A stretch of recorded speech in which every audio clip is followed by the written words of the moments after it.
ఈ మధ్య చాలా కమ్యూనిటీస్ని షెడ్యూల్డ్ ట్రైబ్ లిస్ట్లో చేర్చాలని డిమాండ్ పెరిగిపోతోంది. ప్రభుత్వం కూడా ఈ దిశగా అడుగులు వేస్తోంది. ఒకసారి మనం గమనిస్తే రీసెంట్గా హిమాచల్ ప్రదేశ్ నుంచి హట్టి ట్రైబ్స్, తమిళనాడు నుంచి నరికొరువన్ కురువికరన్ ట్రైబ్స్, ఛత్తీస్గఢ్ నుంచి బింజియా ట్రైబ్స్, ఉత్తరప్రదేశ్ నుంచి గోండు ట్రైబ్స్, అదేవిధంగా త్రిపుర నుంచి డార్లాంగ్ ట్రైబ్స్, ఇట్లా చాలా కమ్యూనిటీస్కి ట్రైబల్ స్టేటస్ ఇవ్వడం జరిగింది. 2011 సెన్సస్ ప్రకారం షెడ్యూల్డ్ ట్రైబ్ స్టేటస్ వచ్చిన సంఖ్య, కమ్యూనిటీ సంఖ్య 705 అయితే ఇప్పుడు అది 710కి చేరుకుంది. భారతదేశం మొత్తం 710 కమ్యూనిటీస్ షెడ్యూల్డ్ ట్రైబ్స్గా గుర్తింపబడ్డాయి.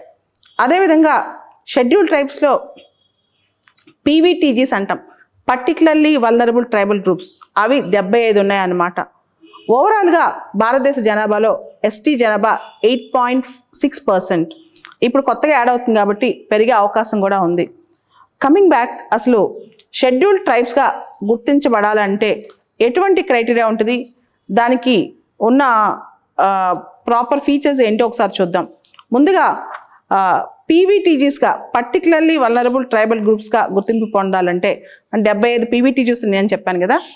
ఒకటి, declining or stagnant population, dwindling population or stagnant, ఆ జనాభా తగ్గిపోతుంటాం లేదా స్టాగ్నెంట్ అయిపోవటం. తర్వాత ఇల్లిటరసీ, అసలు చదువు విద్య అనేది దాదాపు కొన్ని పీవీటీజీస్లో అయితే అసలు లేదనమాట. ప్రీ అగ్రికల్చరల్ టెక్నాలజీ, వాళ్ళ టెక్నాలజీ కూడా ప్రీ అగ్రికల్చర్ టెక్నాలజీ ఉంటాం. సోషియో ఎకనామిక్ బ్యాక్వర్డ్నెస్, చాలా బ్యాక్వర్డ్గా ఉండటం అనమాట. అండ్ ఎవరైనా కొంచెం అగ్రికల్చర్ చేసినా అది సబ్సిస్టెన్స్ బేస్డ్ అగ్రికల్చర్ అనమాట. సో ఈ కేటగిరీస్ ఉన్న వాళ్ళని పీవీటీజీస్ అంటారు. అదేవిధంగా మనకి అసలు షెడ్యూల్డ్ ట్రైబ్స్ అనే వాళ్ళని చూసుకుంటే వాళ్ళకి ప్రిమిటివ్ ట్రైట్స్ ఉంటాయి, వాళ్ళ ట్రెడిషనల్ క్యారెక్టరిస్టిక్స్ ఉంటాయి, డిస్టింక్టివ్ కల్చర్ ఉంటుంది, geographical isolation, backwardness and shyness to public contact. ఇవి ఎస్టీస్గా గుర్తింపు పట్టడానికి ఉన్న క్రైటీరియా అనమాట.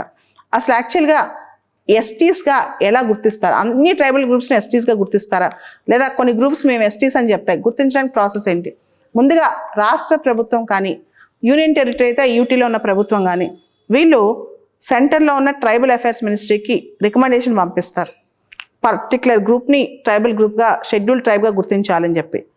ఆ ట్రైబల్ అఫైర్స్ మినిస్ట్రీ ఈ రికమెండేషన్ను రిజిస్ట్రార్ జనరల్ ఆఫ్ ఇండియాకి పంపుతుంది. ఆ ప్రపోజల్ని అప్రూవ్ చేసి పంపిస్తుంది అనమాట. Registrar general of India approve చేసిన తర్వాత అది నేషనల్ కమిషన్ ఫర్ ఎస్టీస్కి వెళ్తుంది. ఆ నేషనల్ కమిషన్ ఫర్ ఎస్టీస్ అప్రూవ్ చేసిన తర్వాత అది క్యాబినెట్కి వెళ్తుంది. క్యాబినెట్ అప్రూవ్ చేసిన తర్వాత పార్లమెంట్లో బిల్లు రూపంలో పెడతారనమాట. ఈ బిల్లే నిన్న లోక్సభలో ఒకటి పాస్ అయింది. కర్ణాటక నుంచి బెట్ట కురుబా ట్రైబ్స్కి ఎస్టీ స్టేటస్ ఇస్తున్నట్టు పార్లమెంట్ లోక్సభలో నిన్న బిల్ పాస్ అయింది అనమాట. 2 సభల్లో బిల్ పాస్ అయిన తర్వాత ప్రెసిడెంట్ నోటిఫికేషన్ జారీ చేస్తారు. సో అప్పటి నుంచి వాళ్ళు అవుతారనమాట. అయితే ఒక స్టేట్లో ట్రైబల్ కమ్యూనిటీగా గుర్తిస్తే ఇంకొక స్టేట్లో సేమ్ కమ్యూనిటీ ఉన్నప్పుడు వాళ్ళకి మళ్ళీ ఆ స్టేట్లో కూడా గుర్తింపు సపరేట్గా రావాలి. ఉదాహరణకి గోండ్స్ ఉన్నారనుకోండి, రీసెంట్గా ఉత్తరప్రదేశ్లో గోండ్స్కి ట్రైబల్ ఎస్టీ స్టేటస్ వచ్చింది. సో ఇవి కూడా ఒకసారి చూసుకోవాలి. ట్రైబల్ కమ్యూనిటీ స్టేటస్ అనేది, ఎస్సీ స్టేటస్ అనేది ఏ స్టేట్కి ఆ స్టేటే అనమాట. సో దాంతోపాటు మనం కొన్ని ఆర్టికల్స్ కూడా గుర్తుపెట్టుకోవాలి రాజ్యాంగంలో. Article 244 of the Indian constitution ప్రకారం షెడ్యూల్డ్ ఏరియాస్ అనే కాన్సెప్ట్ ఉంది. ఏ స్టేట్లో అయితే ఎస్టీ జనాభా ఉంటారో ఎక్కువ, అక్కడ షెడ్యూల్డ్ ఏరియాస్ అనే కాన్సెప్ట్ కూడా చూస్తారు. ఆంధ్రప్రదేశ్, తమిళనాడు, ఛత్తీస్గఢ్, గుజరాత్, హిమాచల్ ప్రదేశ్, జార్ఖండ్, మధ్యప్రదేశ్, మహారాష్ట్ర, ఒరిస్సా, రాజస్థాన్లో షెడ్యూల్డ్ ఏరియాస్ ఉన్నాయన్నమాట. అదేవిధంగా 4 స్టేట్స్లో tribal affairs ministry compulsory. Madhya Pradesh, Odisha, Chhattisgarh, జార్ఖండ్లో ట్రైబల్ అఫైర్స్ మినిస్ట్రీ ఆ రాష్ట్ర ప్రభుత్వాలు ఖచ్చితంగా పెట్టాలి. దాంతోపాటు రాజ్యాంగంలో షెడ్యూల్డ్ ట్రైబ్ డెఫినేషన్ అనేది ఆర్టికల్ 342లో ఉంది. అదేవిధంగా ఆర్టికల్ 342లోనే క్లాస్ 2లో ప్రస్తుతం షెడ్యూల్డ్ ట్రైబ్స్ని ఎలా గుర్తిస్తారు అంటే ఆ ప్రొసీజర్ ఏంటి, ఎస్టీగా తీసుకొచ్చే స్టేటస్ గురించి కూడా కొంత రాసిందనమాట 342 క్లాస్ 2లో. తర్వాత ఆర్టికల్ 366 క్లాస్ 25లో కూడా ఎస్టీస్ గురించి ప్రస్తావన ఉంది. దాంతోపాటు మనం చూస్తే మన రాజ్యాంగంలో 5th షెడ్యూల్, 6th షెడ్యూల్ కూడా షెడ్యూల్డ్ ట్రైబ్స్ గురించి చెప్తున్నాయి. 5th షెడ్యూల్లో జనరల్గా అన్ని షెడ్యూల్డ్ ట్రైబ్స్ గురించి మాట్లాడుతూ 5th షెడ్యూల్ 4th పారాగ్రాఫ్లో ట్రైబ్స్ అడ్వైజరీ కౌన్సిల్ గురించి కూడా రాస్తుందన్నమాట. ట్రైబ్స్ అడ్వైజరీ కౌన్సిల్లో 3/4 మెంబర్స్ ఆ అసెంబ్లీకి చెందిన ట్రైబ్స్ ఉన్న రిప్రజెంటేటివ్ అంటే అసెంబ్లీలో ఉన్న మెంబర్స్ ఉంటారు కదా, ఎమ్మెల్యేస్, వాళ్ళు ట్రైబ్స్ నుంచి వచ్చిన వాళ్ళు ఉంటారనమాట. అదే ట్రైబ్స్ అడ్వైజరీ కౌన్సిల్. తర్వాత 6th షెడ్యూల్లో అస్సాం, మేఘాలయ, త్రిపుర, మిజోరాం గురించి ఉంటుంది స్పెసిఫిక్గా.